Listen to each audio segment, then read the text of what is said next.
Welcome back to Harry Potter and the Sorcerer's Stone, Chapter 8, The Potions Master. There, look. Where?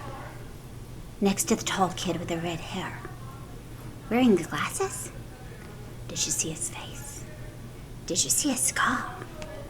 Whispers followed Harry from the moment he left his dormitory the next day. People lining up outside classes stood on tiptoe to get a look at him, or doubled back to pass him in the corridor again. Staring. Harry wished they wouldn't, because he was trying to concentrate on finding his way to classes. There were 142 staircases at Hogwarts. Wide, sweeping ones, narrow, rickety ones, some that led somewhere different on a Friday, some with a vanishing step halfway up that you had to remember to jump. Then there were doors that wouldn't open unless you asked politely, or tickled them in exactly the right place, and doors that weren't really doors at all, but solid walls just pretending. It was also very hard to remember where anything was, because it all seemed to move around a lot. The people in the portraits kept going to visit each other, and Harry was sure the coats of armor could walk. The ghost didn't help either. It was always a nasty shock when one of them glided suddenly through a door you were trying to open. Nearly Headless Nick was always happy to point new Gryffindors in the right direction, but Peeves the Poltergeist was worth 2 locked doors and a trick staircase if you met him when you were late for class. He would drop waste paper baskets on your head, pull rugs from under your feet, pelt you with bits of chalk, or sneak up behind you, invisible, grab your nose and screech, "Gotcha, Clonk?" Even worse than Peeves, if that was possible, was the caretaker, Argus Filch. Harry and Ron managed to get on the wrong side of him on their very first morning.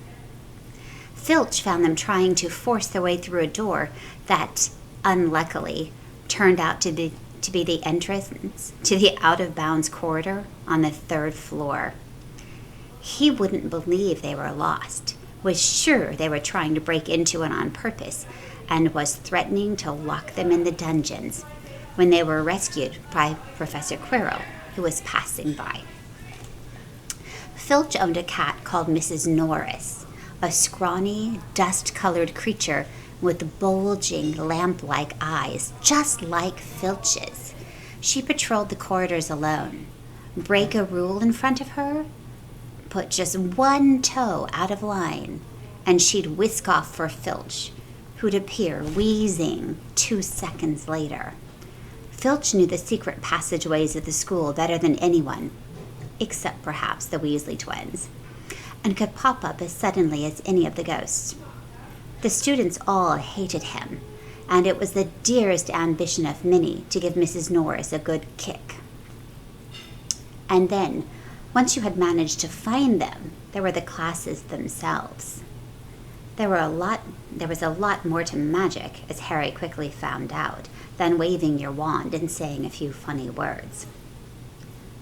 They had to study the night skies through their telescopes every Wednesday at midnight and learn the names of different stars and the movements of the planets. 3 times a week, they went out to the greenhouses behind the castle to study herbology with a dumpy little witch called Professor Sprout, where they learned how to take care of all the strange plants and fungi and found out what they were used for. Easily, the most boring class was called the History of Magic, which was the only one taught by a ghost. Professor Binns had been very old indeed when he had fallen asleep in front of the staff room fire and got up next morning to teach, leaving his body behind him. Binns droned on and on while they scribbled down names and dates and got Emmerich the Evil and Uric the Oddball mixed up. Professor Flitwick, the charms teacher, was a tiny little wizard who had to stand on a pile of books to see over his desk. At the start of the first class, he took the roll call, and when he reached Harry's name, He gave an excited squeak and toppled out of sight. Professor McGonagall was again different. Harry had been quite right to think she wasn't a teacher to cross. Strict and clever, she gave them a talking to the moment they sat down in her first class.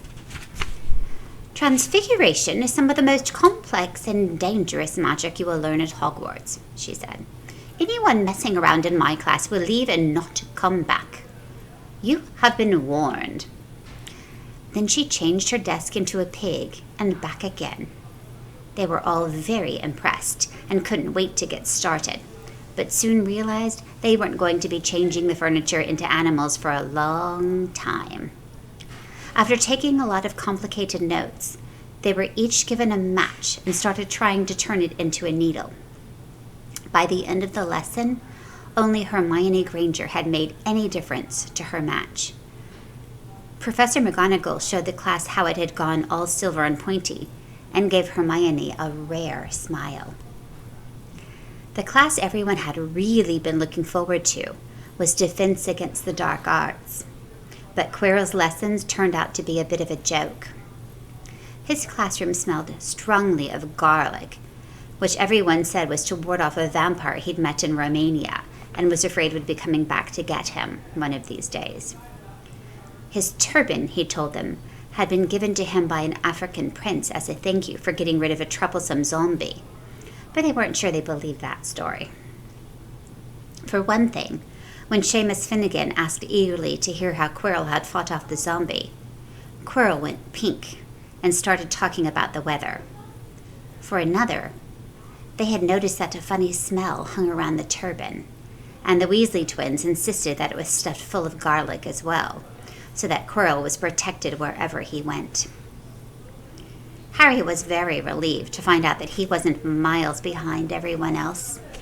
Lots of people had come from Muggle families and, like him, hadn't had any idea they were witches and wizards. There was so much to learn that even people like Ron didn't have much of a head start. Friday was an important day for Harry and Ron.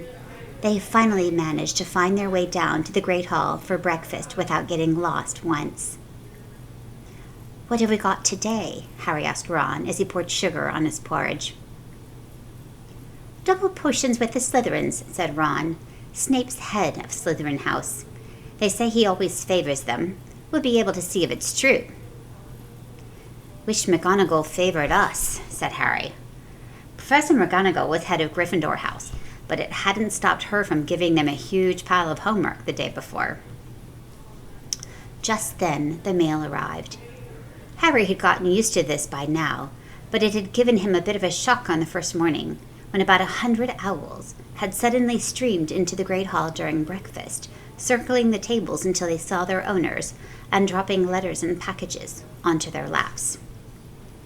Hedwig hadn't brought Harry anything so far. She sometimes flew in to nibble his ear and have a bit of toast before going off to sleep in the owlery with the other school owls. This morning, however, she fluttered down between the marmalade and the sugar bowl and dropped a note into Harry's plate. Harry tore to open it once.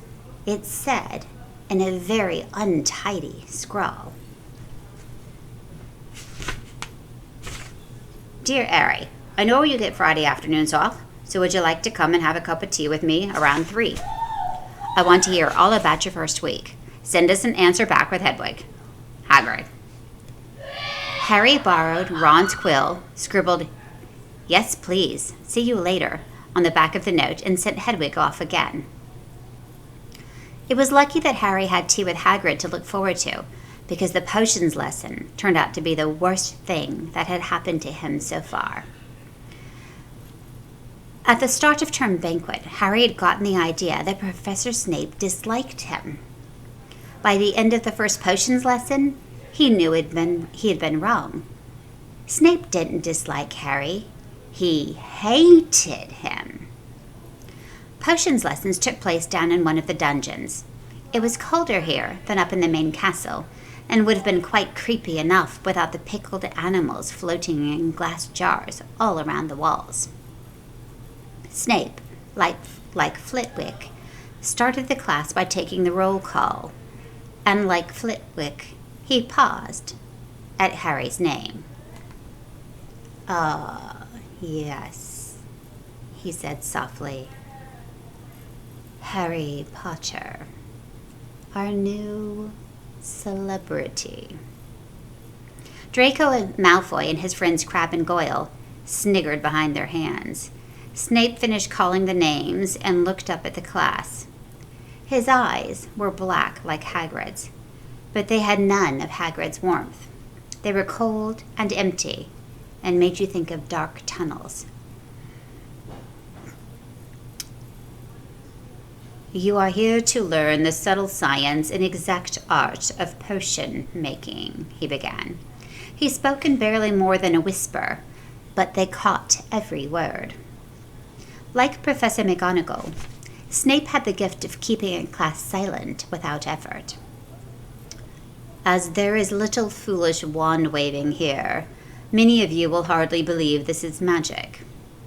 I don't expect you will really understand the beauty of the softly simmering cauldron with its shining fumes, the delicate power of liquids that creep through human veins, bewitching the mind, ensnaring the senses.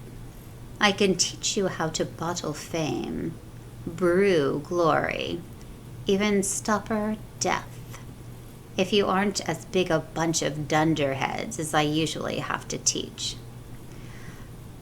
More silence followed this little speech. Harry and Ron exchanged looks with raised eyebrows. Hermione Granger was on the edge of her seat and looked desperate to start proving that she wasn't a dunderhead. Potter, said Snape suddenly, what would I get if I added powdered root of asphodel to an infusion of wormwood? Powdered root of what? To an infusion of what?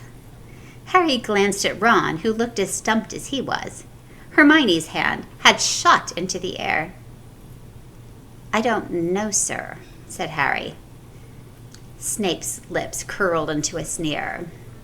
Tut, tut. Fame clearly isn't everything. He ignored Hermione's hand. Let's try again, Potter. Where would you look if I told you to find me a bezoar? Hermione stretched her hand as high into the air as it would go without her leaving her seat. But Harry didn't have the faintest idea what a bezoar was. He tried not to look at Malfoy, Crabbe, and Goyle, who were shaking with laughter. I don't know, sir. Thought you wouldn't open a book before coming, eh, Potter? Harry forced himself to keep looking straight into those cold eyes.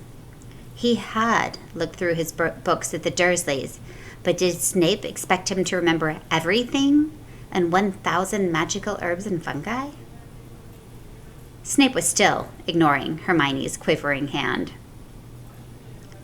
What is the difference, Potter, between Monk's Hood and Wolfsbane?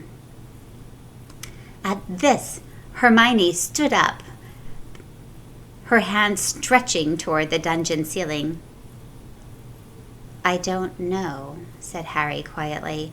I think Hermione does, though. Why don't you try her? A few people laughed. Harry caught Seamus's eye, and Seamus winked. Snape, however, was not pleased. Sit down, he snapped at Hermione. For your information, Potter, asphodel and wormwood make a sleeping potion so powerful it is known as the draught of living death. A bezoar is a stone taken from the stomach of a goat, and it will save you from most poisons. As for monkhood and wolfsbane, they are the same plant, which also goes by the name of aconite. Well, why aren't you all copying that down? There was a sudden rummaging for quills and parchment. Over the noise, Snape said, And a point will be taken for Gryffindor. house for your cheek, Potter. I'm sorry, a point would be taken from Gryffindor house. Things didn't improve for the Gryffindors as the potions lesson continued. Snape put them all into pairs and set them to mixing up a simple potion to cure boils. He swept around in his long black cloak, watching them weigh dried nettles and crush snake fangs, criticizing almost everyone except Malfoy, whom he seemed to like. He was just telling everyone to look at the perfect way Malfoy had stewed his horned slugs when clouds of acid green smoke and a loud hissing filled the dungeon. Neville had somehow managed to melt Seamus's cauldron into a twisted blob, and their potion was seeping across the stone floor, burning holes in people's shoes. Within seconds, the whole class was standing on their stools while Neville, who had been drenched in the potion when the cauldron collapsed, moaned in pain as angry red boils sprang up all over his arms and legs. "Idiot boy," snarled Snape, clearing the spilled potion away with one wave of his wand. "I suppose you added the porcupine quills before taking the cauldron off the fire." Neville wimpled as boils started to pop up all over his nose. "Take him to the hospital wing," Snape spat at Seamus. Then he rounded on Harry and Ron, who had been working next to Neville. "You, Potter, why didn't you tell him not to add the quills? Thought he'd make you look good if he got it wrong, did you? That's another point you've lost for Gryffindor." That was so unfair that Harry opened his mouth to argue, but Ron kicked him behind their cauldron. "Don't push it," he muttered. "I've heard Snape can turn very nasty." As they climbed the steps out of the dungeon an hour later, Harry's mind was racing and his spirits were low. He'd lost 2 points for Gryffindor in his very first week. Why did Snape hate him so much? "Cheer up," said Ron. "Snape's always taking points off Fred and George. Can I come and meet Hagrid with you?" At 5 to 3, they left the castle and made their way across the grounds. Hagrid lived in a small wooden house on the edge of the Forbidden Forest. A crossbow and a pair of galoshes were outside the front door. When Harry knocked, they heard a frantic scrabbling from inside and several booming barks. Then Hagrid's voice rang out, saying, "Back, Fang, back!" Hagrid's big, hairy face appeared in the crack as he pulled the door open. "Hang on," he said. "Back, Fang." He let them in, struggling to keep a hold on the collar of an enormous black boarhound. There was only one room inside. Hams and pheasants were hanging from the ceiling, a copper kettle was boiling on the open fire, and in the corner stood a massive bed with a patchwork quilt over it. "Make yourselves at home," said Hagrid, letting go of Fang, who bounded straight at Ron and started licking his ears. Like Hagrid, Fang was clearly not as fierce as he looked. "This is Ron," Harry told Hagrid, who was pouring boiling water into a large teapot and putting rock cakes onto a plate. "Another Weasley, eh?" said Hagrid, glancing at Ron's freckles. "I spent half me life chasing your twin brothers away from the forest." The rock cakes were shapeless lumps with raisins that almost broke their teeth. But Harry and Ron pretended to be enjoying them as they told Hagrid all about their first lessons. Fang rested his head on Harry's knee and drooled all over his robes. Harry and Ron were delighted to hear Hagrid called Filch "that old git." "And as for that cat, Miss Norris, I'd like to introduce her to Fang sometime. You know, every time I go up to the school, she follows me everywhere. Can't get rid of her. Filch puts her up to it." Harry told Hagrid about Snape's lesson. Hagrid, like Ron, told Harry not to worry about it, that Snape liked hardly any of the students. "But he seemed to really hate me." "Rubbish. said Hagrid. "Why should he?" Yet Harry couldn't help thinking that Hagrid didn't quite meet his eyes when he said that. "How's your brother, Charlie?" Hagrid asked Ron. "I liked him a lot. Great with animals." Harry wondered if Hagrid had changed the subject on purpose. While Ron told Hagrid all about Charlie's work with dragons, Harry picked up a piece of paper that was lying on the table under the tea cozy. It was a cutting from the Daily Prophet. Gringotts break-in latest. Investigations continue into the break-in at Gringotts on 31 July, widely believed to be the work of dark wizards or witches unknown. Gringotts goblins today insisted that nothing had been taken. The vault that was searched had in fact been emptied the same day. "But we're not telling you what was in there, so keep your noses out if you know what's good for you," said a Gringotts spokesgoblin this afternoon. Harry remembered Ron telling him on the train that someone had tried to rob Gringotts, but Ron hadn't mentioned the date. "Hagrid," said Harry, "that Gringotts break-in happened on my birthday. It might have been happening while we were there." There was no doubt about it. Hagrid definitely didn't meet Harry's eyes this time. He grunted and offered him another rock cake. Harry read the story again. The vault that was searched had in fact been emptied earlier that same day. Hagrid had emptied Vault 713, if you could call it emptying, taking out that grubby little package. Had that been what the thieves were looking for? As Harry and Ron walked back to the castle for dinner, their pockets weighed down with rock cakes they'd been too polite to refuse, Harry thought that none of the lessons he'd had so far had given him as much to think about as tea with Hagrid. Had Hagrid collected that package just in time? Where was it now? And did Hagrid know something about Snape that he didn't want to tell Harry? That's the end of Chapter 8. And Chapter 9 is called The Midnight Duel.